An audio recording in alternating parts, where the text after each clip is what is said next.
podcast is sponsored by Anchor.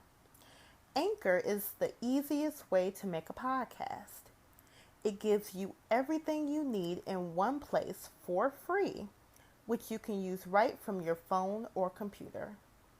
Creation tools allow you to record and edit your podcast so it sounds great. They'll distribute your podcast for you so it can be heard everywhere, even on platforms such as Spotify, Apple Podcasts, Google Podcasts, and many more. You can easily make money from your podcast with no minimum listenership. Download the Anchor app today or go to anchor.fm to get started. Once again, you can download the Anchor app, that's ANCHOR,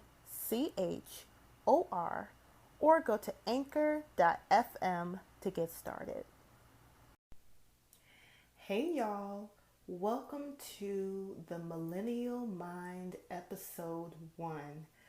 I'm so excited about this new podcast. This is a new venture for me. I'm just super excited to share my thoughts and then also to hear your thoughts as well.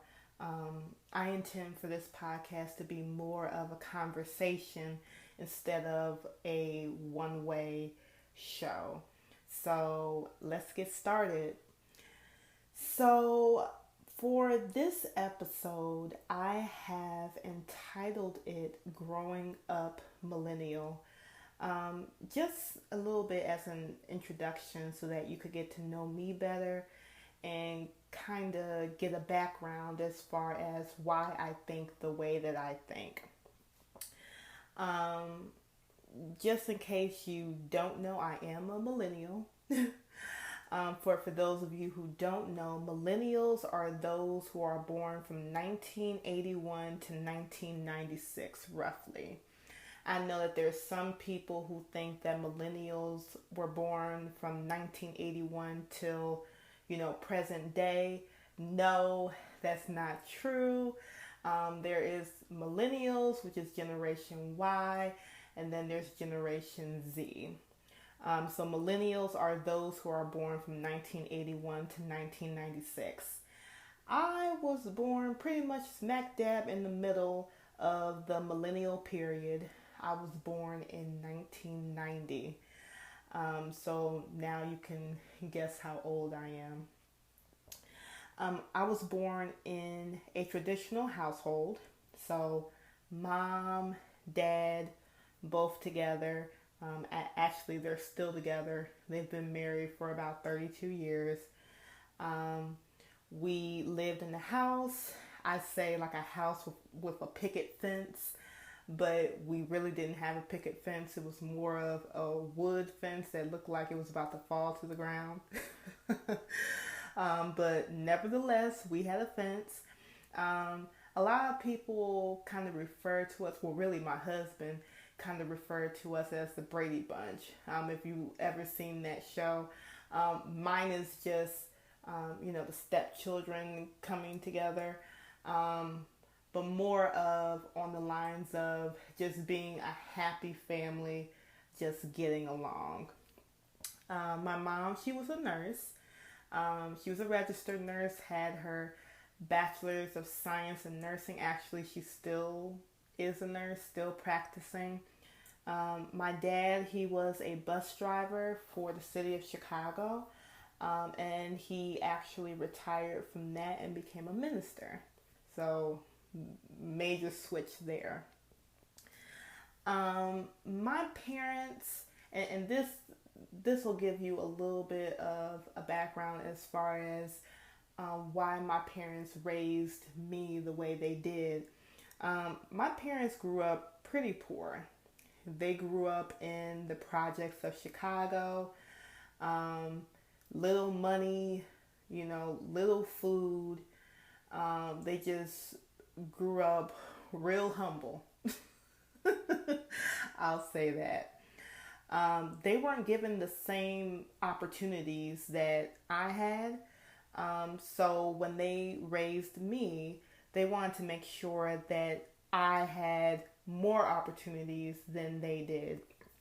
For example, they put me in private school for pretty much, well, not pretty much, all of my time at elementary school. So from kindergarten through eighth grade, I was in private school, a Christian private school, which I know that costs them a lot of money, like each year. Um, but they were very stern about me having a good education because they didn't get that growing up in the public school system that they did. And I'm not saying that all public schools have, bad education, but just the schools that they were in at the time just didn't offer them the same education as the private school that I attended. They also didn't stay in like the best community. Like I was saying, they grew up in the projects. So the projects, it was primarily African American. Um, the houses weren't all that great. They weren't the best built of homes. And really, if if you don't know what a project is, it's kind of like it's similar to a townhome, but just not as fancy. So that's where they lived. The community that they were in was gang infested. They were, I wouldn't say that, it wasn't safe, but, they weren't living in like a, like a gated community. Their community just wasn't, all that fancy. It was just really run down and poor. And when they had me, they wanted to make sure that I grew up in a nice community and a safe community. So we were in the suburbs. I've been a suburban all my life. I'm proud of it. No shame. I've been a suburbanite all my life. Shout out to the suburbanites. Ain't nothing wrong with it. Yeah, I've just been in the suburbs. That's all I know. I don't know city life at all, other than what my parents told me. Um, but yeah, I lived in the suburban area, opposite what my parents did. They lived in the city pretty much their entire lives until they got married and had me. Um, Also, they didn't take many vacations. Like I remember my dad would say that his vacation was getting in the car with his other siblings and his parents and going from one project to the other. And it may have been maybe 20 minutes away, 15, 20 minutes away. My mom, she was a little bit better. She went to Memphis sometimes during the summer and went to New Orleans. But that was pretty much every year. They didn't really venture out to other areas. So when they had me, my dad especially was very stern about having a vacation each year. He was like, if we don't do nothing else, we're going to have a vacation. So we went to Arizona. We saw the Grand Canyon. We went to Vegas. We went to Hawaii. We went to Canada. We went to Mexico. And this was pretty much all before I turned 18. So my parents, they wanted to expose me to things that they never had the chance to see when they were a child, which is something that I appreciated. Not only did they want me to have the opportunities that they never had, but they wanted me to believe that I could make those opportunities happen. So I remember my dad, he would always tell me, like, baby girl, you can be whatever you want to be. You can do whatever you want to do. You can go wherever you want to go. And I'm thinking, yeah, I can do that. I can do whatever I want to do. I can get whatever I want to get if I work hard, if I, put my sweat and tears into whatever I'm doing, the end result is going to be great. Now, this cognitive training was good and bad. It was good in that it gave me confidence, number one.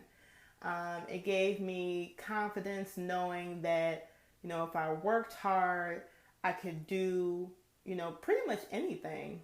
I could make my own opportunities. I could, I could be president of the United States if I wanted to be. It was just that easy, according to what my parents had taught me. Number two, it also trained me not to take no for an answer.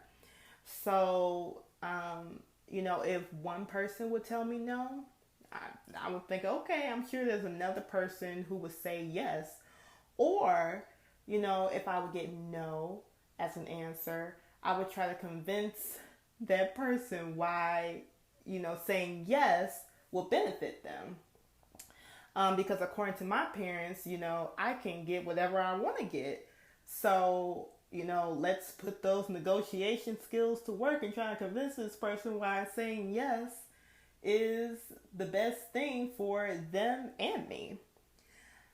Number three, it also helped me to be open-minded. Open-minded as far as what I could do. Like if I worked hard, I could be,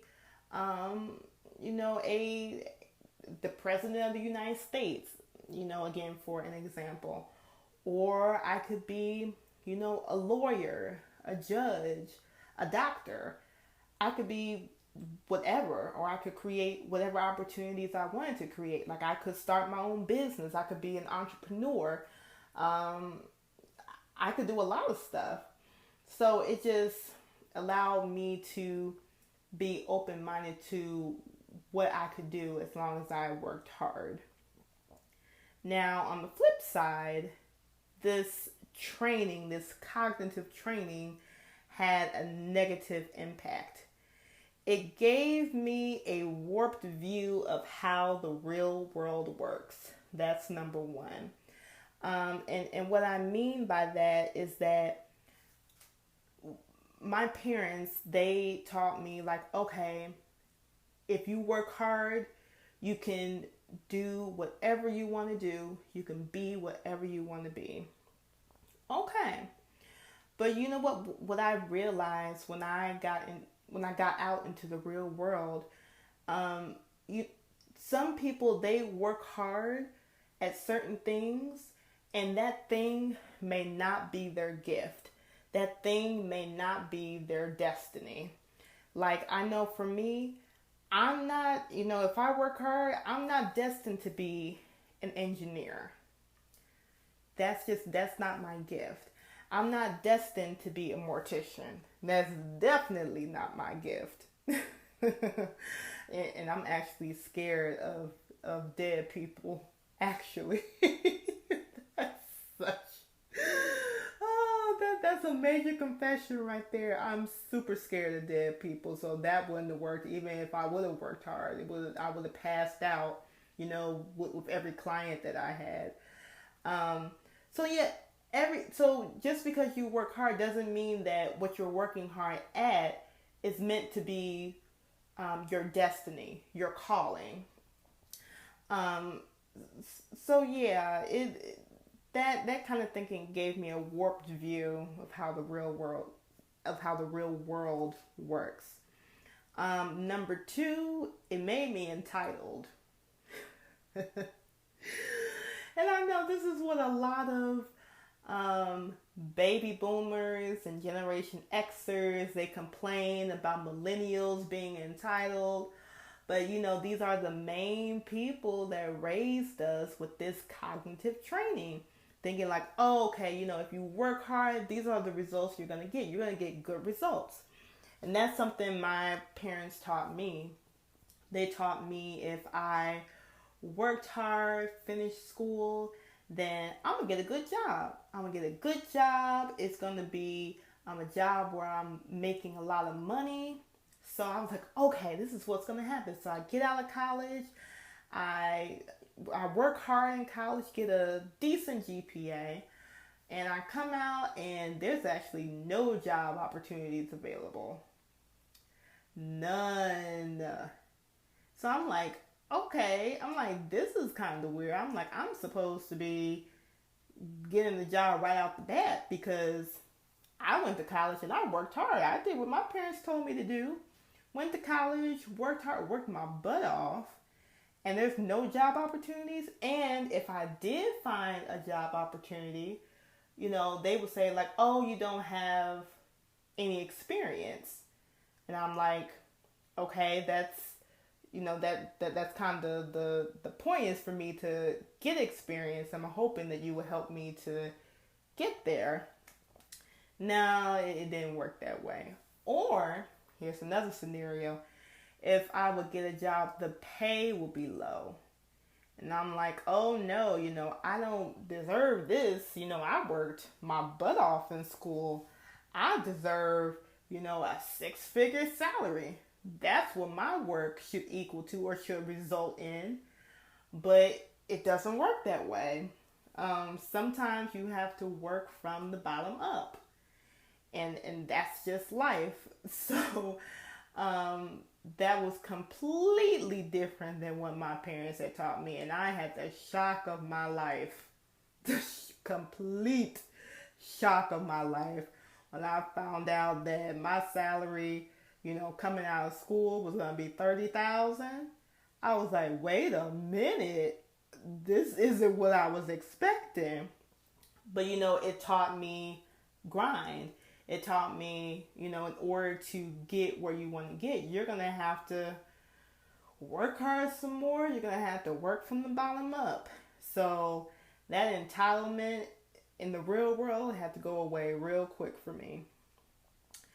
Also, because this cognitive training that my parents gave me made me entitled, it also made me lazy. Oh, this is a tough one. So it made me lazy, and I kind of touched on it earlier in the in number 2 of the cons of this cognitive training. It made me lazy in that I wanted to come out having a cush job, not really doing too much, making 6 figures. Working maybe like 5 hours a day. This is dramatic, but I'm just trying to paint a picture. Working 5 hours a day, able to, on my lunch break, able to go exercise for like an hour and a half, all this stuff. Yeah, it was just not realistic. I thought I was going to come out and chill. Because while I was in school, I worked hard. So I'm like, okay, I worked hard. I expect when I come out, where's the fruits of my labor? I want to see the fruits of my labor. I want to see the dollar signs like all around my face. I want to see, I want to see me having a big house with a cute little dog running around, with marble countertops and a Bentley in the front and a 3-car garage and all this good stuff. But yeah, it did not happen like that. Yeah, the real world was like, you need to take a seat, take a church pew, sit down, and just, chill out because you're about to get the shock of your life. And trust me, I did. So yeah, this cognitive training that my parents gave to me or raised me in had some pros and it has some cons. But it is what it is. I learned from it. The real world taught me a lot, and I'm still learning. So it's interesting to see how your parents or whoever raised you, how their raising impacts you um, growing up and going into adulthood. Um, I believe, based off of these pros and cons, I believe it's a millennial's choice as to whether or not they want to take up the positive outcome of this training or the negative outcome. I chose to take up the positive part. The positive part meaning being open minded, not taking no for an answer, not letting a no deter me from doing what I would like to do, giving me confidence. Those were all positive outcomes that I embraced more than the negative, and I made that choice after getting slapped in the face a few times based off of the negative outcomes of this training I had. I just chose to embrace the positivity of this training. A lot of Generation Xers and baby boomers and beyond complain about millennials because they take up the negative part. But I believe that there are more millennials that are incorporating the positive spin and not the negative. I believe that there are more productive millennials and more millennials who are incorporating this positive outcome of this training. I believe that there's more of them than there are more of the ones who are embracing the negative. I know millennials get a bad rap for just being entitled, for being lazy, but just to let everybody know, we work hard, we do what we need to do. We're not just sitting on our butts. It may look like that from what the media is portraying, but that's not true. I actually know a lot of millennials, and I have a lot of millennial friends who are doing what they need to do in order to make their life better. And I think that's the main goal for millennials, is just making their life better and not struggling like, their parents may have, grandparents may have, etc. So when you feel the urge to say that millennials are entitled or lazy, just take a step back and just think about what training they may have had, like myself, and kind of push them into more of the positive spin of this training. Encourage them, because it's hard out here. It is super hard. It's hard to find jobs. It's hard to pay off this extreme amount of debt that we have, and that's pretty much another episode. And maybe that's what I'll do, just talk about student loan debt. But it's just really hard for us. And so we're just trying to manage just like everyone else did before us. So just give us that amount of patience, give us the encouragement that we need, and it's going to be all right. We're going to be just fine. We're going to manage just like everyone else. But yes, that pretty much sums up this episode on Growing Up Millennial. I hope you enjoyed it. Please, send me comments, send me, any ideas that you have for future episodes. I would love to hear them. You can send it to my email address at Christian J. Fuller. So that's CHRISTIAN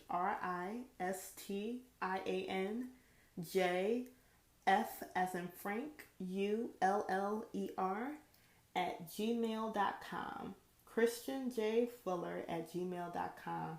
I would love to hear from you, hear your ideas, hear your thoughts. And I embrace different perspectives.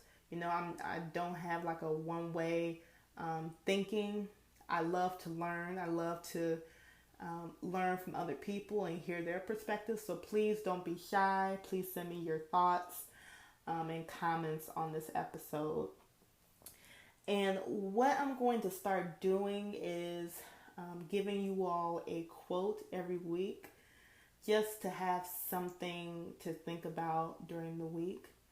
And hopefully this will be a source of encouragement. So my quote for this week is the following: You are the CEO of your life.